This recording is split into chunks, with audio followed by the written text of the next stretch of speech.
Hi everyone, welcome back to my another mini blog. সকাল সকাল ব্যাগপত্র গুছিয়ে আমরা রওনা হলাম মামাবাড়ির উদ্দেশ্যে, কারণ আগামীকাল আমার মামার বিয়ে। দেখতে দেখতে পৌঁছেও গেলাম মামাবাড়ি। এসে দেখি ছোটো মাসি সবে স্নান করেছে। এদিকে বড় মাসি সব রান্নার তোড়জোড় শুরু করে দিয়েছে, কারণ মামাকে দেবে আইবুড়ো ভাত। এরপর আমরা চলে আসলাম ছাদে, কারণ হলদির ডেকোরেশনটা ছাদেই হচ্ছিল। এর মধ্যে নিচ থেকে আমাদের ডাক পড়লো, আর আমরা নিচে এসে খাওয়া দাওয়া করে জোর তোর করে বসে পড়লাম তত্ত্ব বানাতে। বিকেলের দিকে মামাকে আইবুড়ো ভাত খাওয়াতে বসানো হয়েছে, কারণ ও বাড়িতেই ছিল না, ভীষণ ব্যস্ত ছিল। সন্ধ্যের মধ্যেই আমাদের সব তত্ত্ব রেডি হয়ে গেছে, আর এই হলো তত্ত্বের ফাইনাল লুক। তত্ত্ব বানানোর ভার পড়েছিল আমাদের ছোটদের ওপর, আর আমরা অত ভালো পারি না, তাই যা পেরেছি তাই করেছি। এইসব কমপ্লিট করেই আমরা দুজন বসে পড়েছি মেহেন্দি পড়তে। তারপর বাইরে এসে দেখি গেট সাজানো হয়ে গেছে, আর সব লাইটগুলোও জ্বালিয়ে দিয়েছে, বেশ সুন্দর লাগছিল দেখতে।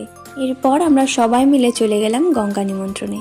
ভিডিওটা আজ এই অবধি, ভালো লাগলে লাইক করে দিও।